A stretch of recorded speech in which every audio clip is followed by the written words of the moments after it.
নমস্কার দর্শক বন্ধু। প্রত্যেক মা বাবাই একটা জিনিস নিয়ে খুব চিন্তিত, সেটা হচ্ছে সন্তানের এডুকেশন, সন্তানের পড়াশোনা।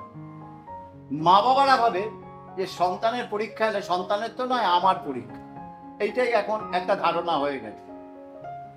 আর একটা উদাহরণ সবসময় মা বাবারা টানে, দেখ তো ও কত ভালো রেজাল্ট করছে, দেখ তো ও কত নাম্বার পাচ্ছে।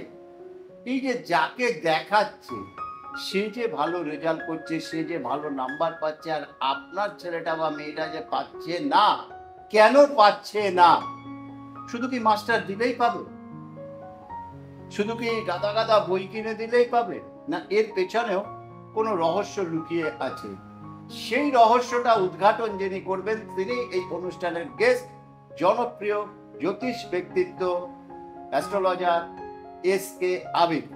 আবিদ ভাইকে স্বাগত জানাবো আপনাদের প্রত্যেকের তরফ থেকে, আমার তরফ থেকে, অনুষ্ঠানের তরফ থেকে।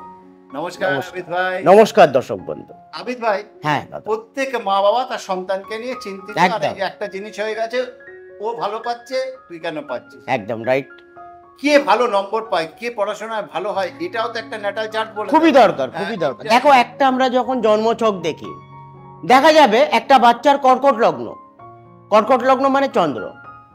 এইবারে ওই বাচ্চা যদি চাইবে কি আমি সায়েন্স নিয়ে পড়বো, তো জীবনে এগোতে পারবে না। আচ্ছা, প্রত্যেকটা প্ল্যানেটের মধ্যে, প্রত্যেকটা রাশি অথবা নক্ষত্রের মধ্যে আমি এই জিনিসটা দেখেছি।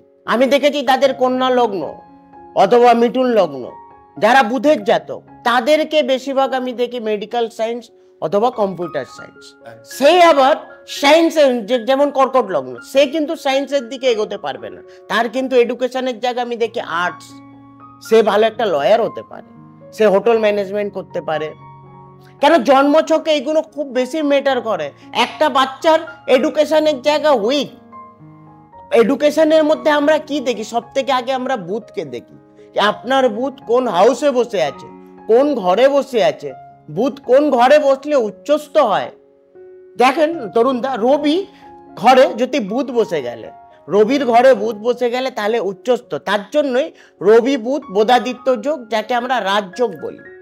জন্মছকের মধ্যে কারোর যদি রাজযোগ হলে তার কিন্তু এডুকেশনের জায়গা, এবং যারা বুধের জাতক বা জাতিকারা, তাদের মার্কেটিং লাইন যথেষ্ট খুব ভালো। তারা কিন্তু ভালো একটা অ্যাস্ট্রোলজারও হতে পারে। বুধ হচ্ছে একদম আমাদের শরীরের মধ্যে বুধ হচ্ছে আমাদের ঠোঁট, আমরা যে কথাবার্তা বলি।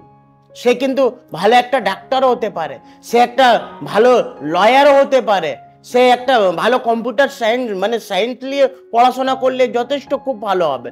তো প্রত্যেকটা প্ল্যানেটের মধ্যে আমরা এইসব দেখি। এইবার ধরেন দেখা যাবে আপনার ধনু লগ্ন অথবা আপনার সিংহ লগ্ন, তাহলে সেই বাচ্চাকে কি নিয়ে পড়াশোনা করা উচিত? তাদেরকে আমি দেখি বেশিরভাগ কমার্স। তারা আবার মার্কেটিং লাইন ভালো বোঝে, তারা আবার ব্যবসা ভালো বোঝে। সিংহ লগ্ন এবং ধনু লগ্ন, তারা কিন্তু ভালো একটা ব্যবসাদার, তারাও কিন্তু বিজনেসম্যান হয়। তাদেরকে কর্মজীবনের মধ্যে আমরা দেখি ব্যবসা। তারা আবার পড়াশোনা করে, কিন্তু তারা কি পড়াশোনা করে? তারা কমার্স নিয়ে পড়াশোনা করে। অথবা যারা ব্যবসা করতে চায় না, তাদেরকে আমরা কি দেখি? তাদেরকে দেখি তারা কোনো banking sector, IT sector, hotel management, এইগুলো আমরা দেখি কমার্সের মধ্যে। এইবারে দেখা যাবে আপনার মেষ লগ্ন অথবা বৃশ্চিক লগ্ন। মেষ লগ্ন মানে অগ্নিতত্ত্ব। দেখো, আমাদের শরীর পঞ্চতত্ত্ব দ্বারা গঠিত: অগ্নি, পৃথিবী, বায়ু, জল, আকাশ। আমাদের প্রত্যেকটা মানুষের শরীরের মধ্যে 72% ওয়াটার, যাকে আমরা চন্দ্র বলি। আর চন্দ্র, এই যতই চন্দ্র বসে যায়, সেখান থেকে আমাদের রাশি, রাশি থেকে আমরা কি পাই? অনেকেই রাশি নিয়ে আলোচনা করে। রাশি দিয়ে কিচ্ছু বোঝা যাবে না। লগ্ন যেটা, সেখান থেকে আমরা 1 নম্বর ঘর ধরি। রাশি কি হচ্ছে? রাশি হচ্ছে আমাদের মনের কারক গ্রহ। রাশি থেকে আমরা মা পাই, রাশি থেকে আমরা মন পাই, রাশি থেকে আমরা জল পাই, রাশি থেকে আমরা লালন পালন পাই। রাশি হচ্ছে আমাদের মনের কারক গ্রহ। রাশি আমাদের শরীরে বলতে 72%। যেমন পৃথিবী, তেমনই কিন্তু আমাদের শরীর। আমাদের লগ্নকে সব থেকে বেশি গুরুত্ব দিতে হবে। তার মধ্যে প্রত্যেকটা, এই যে 12খানা রাশি, 12খানা রাশির মধ্যে প্রত্যেকটা প্ল্যানেটের মধ্যে 3টে করে স্টার আছে, 3টে করে স্টার আছে। যেমন নক্ষত্র, 27খানা নক্ষত্র, 27খানা নক্ষত্রকে যদি আমি ডিভাইডেড করব 12টা রাশির মধ্যে, তাহলে প্রত্যেকটা প্ল্যানেটের মধ্যে 3টে করে নক্ষত্র চলে আসে।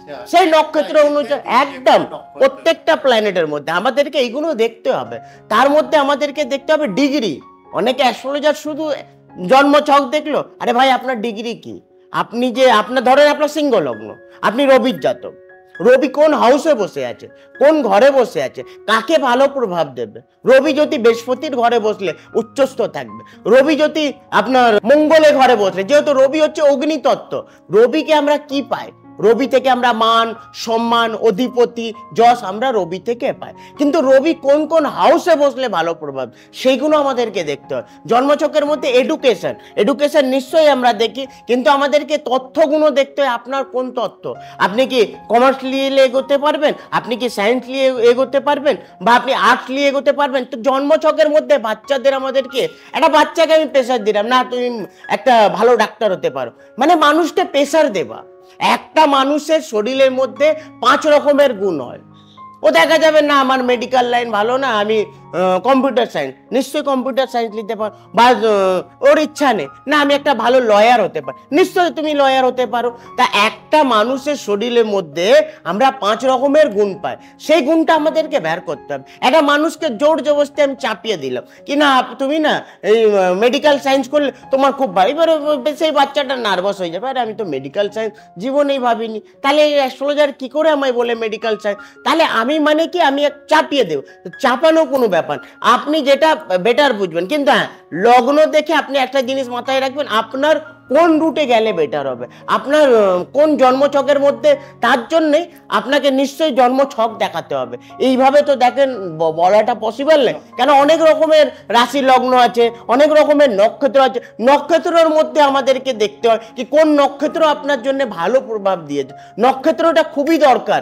যেমন আমাদের শরীরের মধ্যে আমরা ব্লাড, যদি আমি যতক্ষণ না আমি আমার ব্লাড টেস্ট করাবো ততক্ষণ আমি আমার ব্লাডের গ্রুপ বলতে পারবো না কি আমার ব্লাডের গ্রুপ কি আছে, এ পজিটিভ কি বি পজিটিভ কি ও পজিটিভ, এগুলো আমাদেরকে নক্ষত্র দেখে বলা যায়। খুব সুন্দর একটা জিনিস কিন্তু আমরা জানলাম। আর যে কথাটা উনি বললেন যে ছকটা বিচারের প্রয়োজন আছে, অনেকেই ভাবছেন যে ছকটা তাহলে বিচার করবো কি?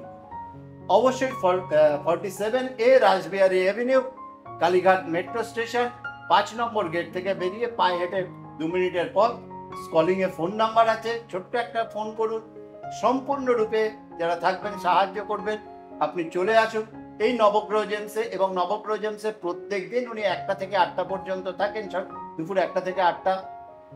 আসার আগের দিন বুকিং করে একবার আসুন, এসে দেখান, সত্যি ভালো থাকবেন। এবং আরো একটা যে জিনিসটা জানলাম, যে কথাটা উনি বারবার বললেন, ডিগ্রি সত্যি আমরা জ্বর হলে দেখি কত ডিগ্রি জ্বর, আমরা গরম পড়লে দেখি কত ডিগ্রি গরম, ঠান্ডা কত ডিগ্রিতে জলটা ফুটবে। ডিগ্রি কিন্তু একটা একদম খুবই দরকার।